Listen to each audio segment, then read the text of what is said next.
Hello, welcome back to my channel. My name is Adrienne and today it's a super exciting holiday reading vlog. I have a few of them planned and each has a different holiday book theme, genre if you will.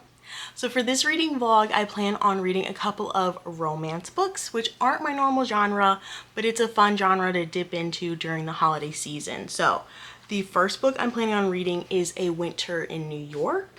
This one I'm actually bringing with me to New York because I'm going to be spending my winter in New York a little bit to celebrate Christmas, and I want to bring you along and bring this book along to read because it looks like it would be a perfect book to read while I'm there celebrating the holidays. And then the other book I want to read is 3 Holidays and a Wedding by Uzma, I'm not going to butcher her name, and Marissa Stapley. This book, I don't know who it's following. I'll find out when I'm reading, but I know that it is 3 holidays happening at the same time, coinciding with a wedding. So this should have all of the holiday vibes that I'm looking for, and I'm hoping that both these books do, and I want to bring you along while I read them and do some of my favorite holiday Christmas activities. So time for me to get packing. Good morning. It is 7:30 a.m. and my sister and I are about to head to the airport, but while I wait for her to finish getting ready, why not update you on A Winter in New York? So I've started reading this and it's not quite what I expected. I thought it was just going to be a cutesy holiday read, and it's not at all. So we have a woman in New York who moved there from London after a tough breakup. She also lost her mom, who she was really close to a few years ago, and she was in New York and traveling with a band for a good part of her life. She goes there to heal, and she meets her landlord slash new best friend, Bobby, who is really helping her cope with things and just have a friend in a new country. And so she's at this Italian food festival with Bobby, and they go into this gelato shop that is not selling gelato right now because it's a secret family recipe that only 2 members of the family know at a time, but right now for some reason only 1 member knows, and he has dementia. So the family business is suffering. Obviously the family is suffering as well. Coincidentally, our main character, she has a gelato recipe that is a secret family recipe that her mom gave her and that she found on the back of a picture with a guy's name on it, and the guy's name is the guy who has dementia. So at some point, this Italian man gave away his secret family recipe to like a lover.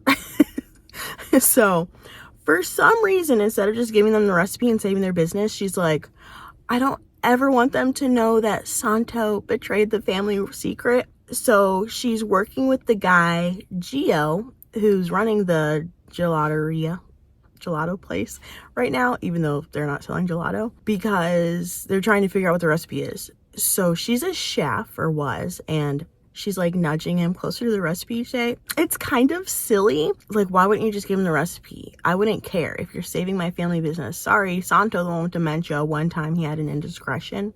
I'd be okay with that if it meant saving the family business and keeping my family recipe. So she goes in every day to like help him figure out the recipe, but also she's like falling for him. I don't get why she's falling for him. I don't really like him. I like his family. They're cool. He has a daughter.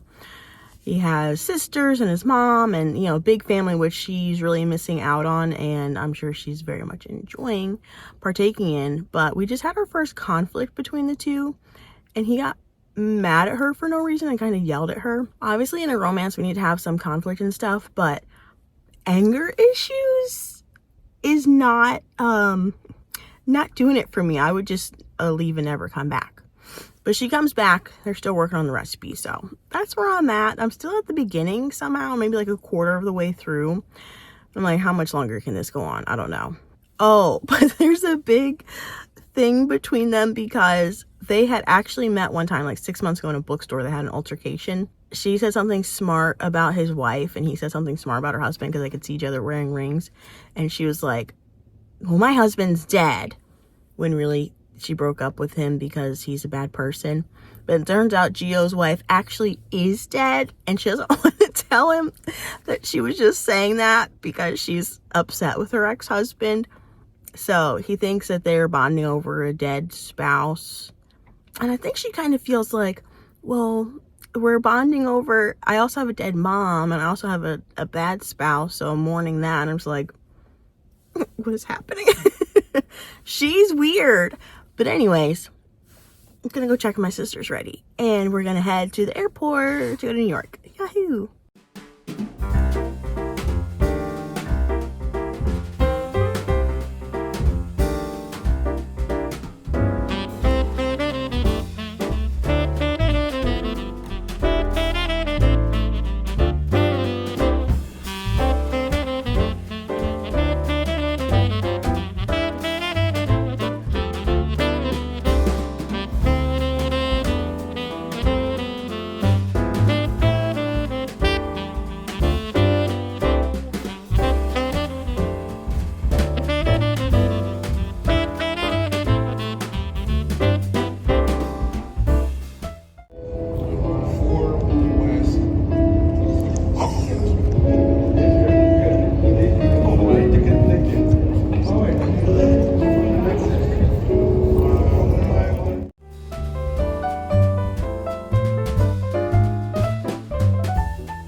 I'm back from New York. I got home like late at night and then had to work the next morning, and it was brutal, but I now have the day off and I'm ready to get back to my reading. So I did do a bit of reading.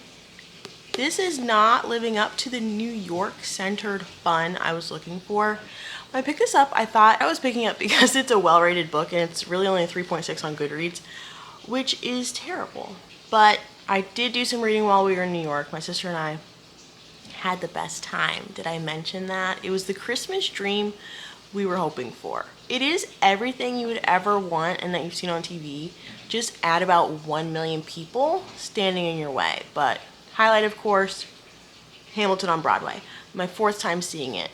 And returning to my reads. I did read this a bit on my flights and stuff, but not really while I was there because I was so tired. This is not the magical New York Christmas I was expecting from the title and cover. I'm just so thrown off. I'm on page 240 when I'm using Business Card as a bookmark of this artist who makes adorable paintings called Melzy's Illustrations. This book I'm not really enjoying, but now I just feel committed and then I'm gonna finish it.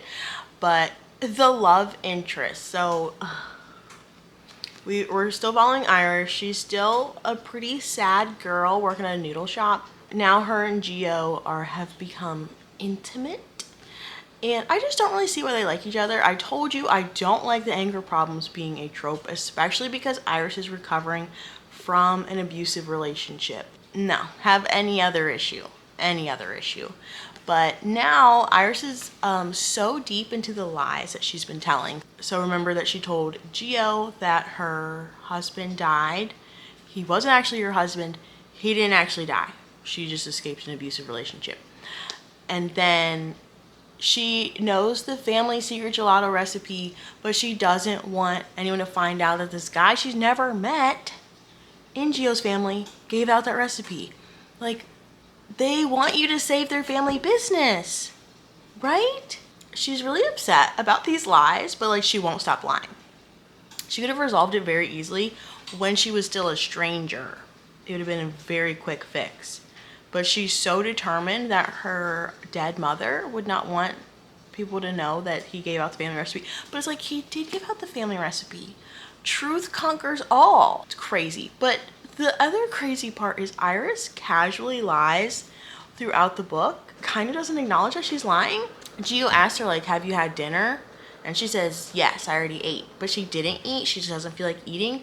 So why did you lie? That's so weird. Then she does acknowledge one lie because she's like, now this is just another person I'm lying to. Like, why are you lying? It's a dumb, oh my gosh. I didn't realize when I started reading this book that the cover has him eating like gelato cones. So the fact that this is so centered on gelato shouldn't have been a surprise, but we're just talking about gelato a lot. So anyways, Gio and Iris are doing their little tango. They both have reservations. They're both being weird. Iris is also blatantly lying to him. How's her relationship gonna work out? I don't know. But now Iris is also worried about her ex-boyfriend finding out where she is. There's these weird things where, so Iris is a chef, but she also knows how to play piano. And she also accidentally goes viral singing in Central Park with a stranger. I don't know, it's very random. She has a lot, she's a very talented woman, but she's really not using her talents, which, okay, that is realistic. That hits a little close to home. So anyways, I have like a little over 100 pages left. I don't think I'm gonna love this book, but I want to finish. I'm committed. I want to know what the heck she's gonna do, and I'm really looking forward to the point where Gio and his family get mad at her once they find out she's a liar and has been holding this recipe from them. And I know it'll get resolved, but I'm really looking forward to just her getting in trouble. So I am having a nice cozy day at home, gonna do a lot of reading, and I'm gonna pick this up right now. All right, I had to show you my mug of the day. Classic Christmas. I just made breakfast. I'm just having the best time. So let me ruin that and go read my book. It is multiple hours later and I have finished A Winter in New York. It still did not give me the winter in New York fun that I was looking for, but whatever. I thought it was cringy. Our main character Iris is just not a character that I enjoyed following, and I didn't agree or understand a single decision that she made. So I was also excited for her to get a little comeuppance when it came out that she was a liar, but she didn't actually confess in the way she should have. It was made so easy for her. Other people helped resolve the situations, and then some stuff with her ex happened that like really helped brush everything under the rug. I did not think it was very good, but I still like almost cried 2 times. One time, I mean, my eyes were so close to spilling over because it was just cute. In one part, like, I love seeing a family take someone in and love them. Like, that was so sweet. I kept thinking, especially near the beginning, but I kept thinking there was gonna be like a plot reveal that Gio and Iris were siblings. I don't know, I was getting confused with the historic connections between their family, and I just kept thinking like, are they siblings? Incest reveal. Anyways, that did not happen. And this book was, I'm giving it a 3. Okay, it's not terrible. It's just like not very good. But we even got through Christmas and New Year's and it still wasn't like festive fun. But it was still cute, just because even though Iris is a fool, I was excited to see her like happy and have a family. Oh my god, that's adorable. But I've been working on this Lego thing. So I have a Lego that, and I've never done Legos before, like an official guided build. And this thing has over 3,000 pieces. And my boyfriend bought it for me 2 years ago, I want to say. And poor thing, he's just been not seeing me complete it for 2 years. But today I was just like, that actually seems like fun, because normally I think about it, I'm like, that's so intimidating. I don't know how to follow instructions very well. But today I was like, let's give it a shot. And that is the value of a PTO day where you have nothing planned and you're just sitting at home. Like, I'm suddenly building Legos and having a good time.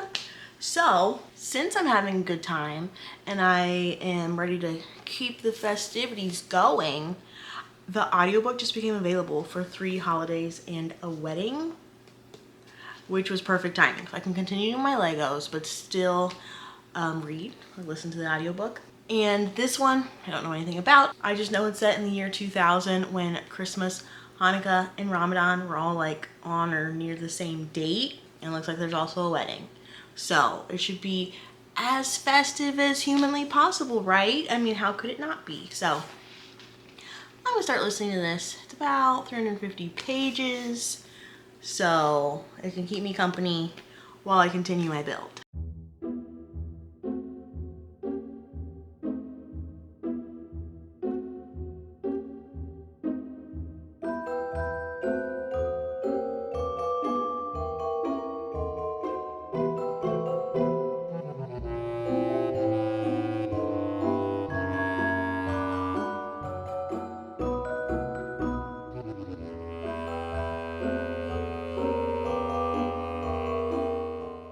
I've spent so many hours building that Lego.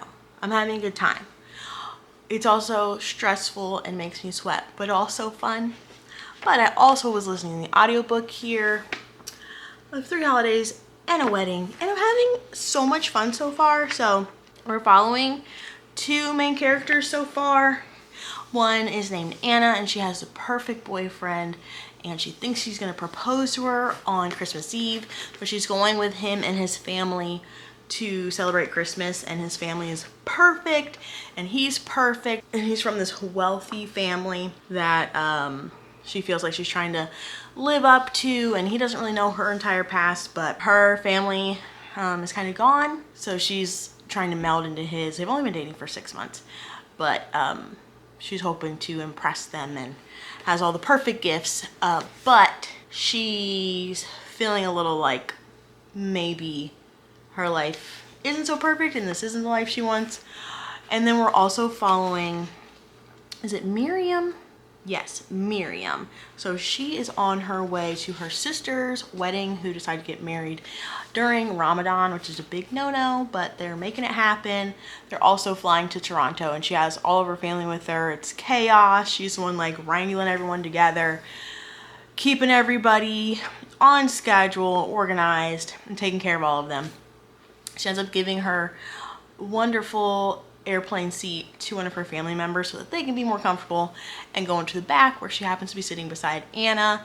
And they've already had some awkward encounters in the airport, and now they are on the same flight together, and Anna is like a comedy of errors.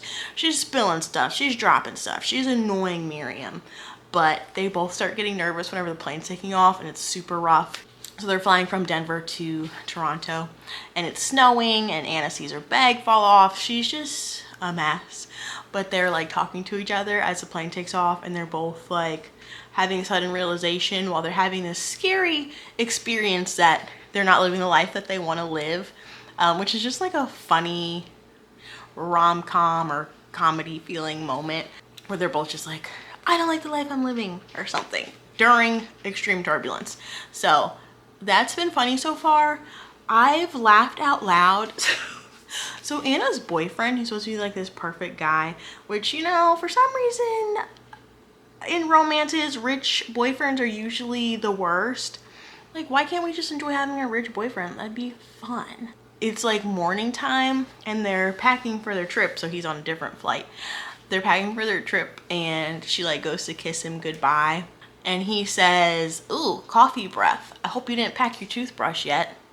And I was cracking up because, well, for 2 reasons. 3 reasons. 1, it's funny. 2, why is that like, oh, he's such a rich snobby guy, he doesn't enjoy coffee breath. And 3, because I am a breath complainer. Like, it's okay, he doesn't like her breath. That's like him being, oh, he's such a villain. Well, I'm a villain too then. I will tell people, don't eat onions, your breath's gonna stink. Like, is that really the worst thing? Maybe it is. And then there's just been other funny parts. Like, it's silly, but I'm having a good time. Like, it's cute, and I think it's intentionally silly. So, I'm not sure what's gonna happen next. It's probably in the description. Oh, okay, they're gonna get snowbound at the quirky Snow Falls Inn in a picture-perfect town where fate has Anna's actor crush filming a holiday romance as Miriam finds the courage to open her heart to Safe, which is a guy, I think he was her childhood crush, and he's also on the flight. And Anna feels the magic of being snowbound with an unexpected new love. Both women soon realize there's no place they'd rather be for the holidays. It just sounds so freaking cute. But anyways, I spent my whole day doing that. 10 out of 10 time spent. but now I need to get ready because we're going ice skating to continue the winter holiday season fun.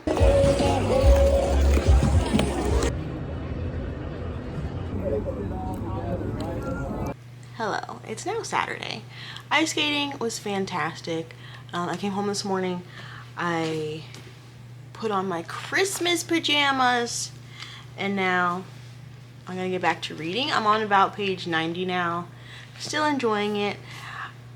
I really want to work on my Legos and also watch Christmas movies and also finish Great British Baking Show. Watch the season finale. I have a birthday dinner tonight, but besides that, I have many hours until then to just hang out, read, relax, try my best not to nap, but I can already feel a nap on the horizon. So I'll check in and give you another reading update once I maybe get to halfway through, because I mean, it's a rom-com. How many updates can I give you?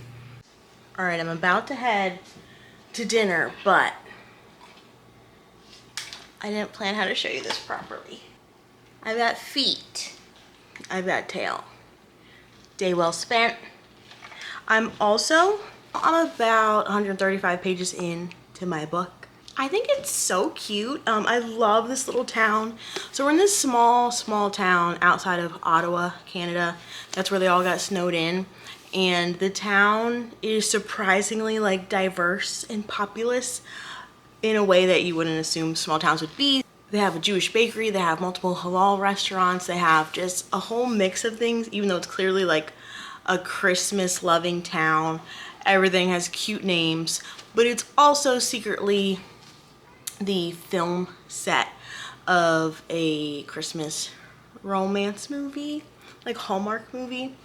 Anna has had her encounter with the actor, which she doesn't know he's the actor, and he's just cute, and he is like caring for her and showing concern for her in a way that her actual boyfriend isn't. He's just selfishly upset that she's not there, and that she's missing family events, and he's not really worried about her well-being, being stranded by herself without her suitcase. And then Miriam is still taking care of her family, but also having a little flirty moment with Safe, which is nice, because at first she was like, kindergarten crush, can't look at you, can't talk to you, run away when I see you. But now she's actually like talking to him, but she's leery for certain reasons.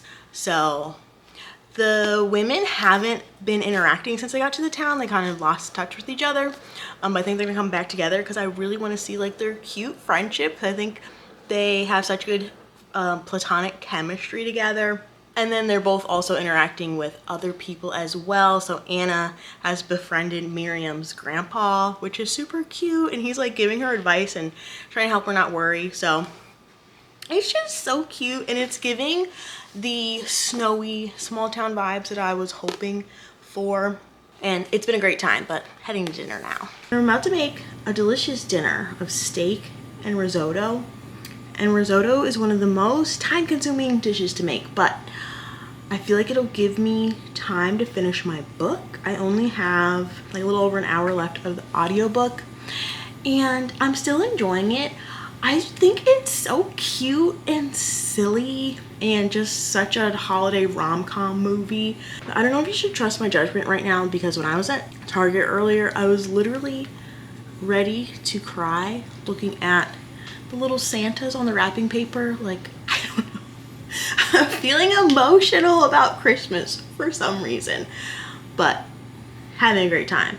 I also did some progress on my Legos. So anyways, I'm gonna turn on my audiobook, cook dinner, see how far I get.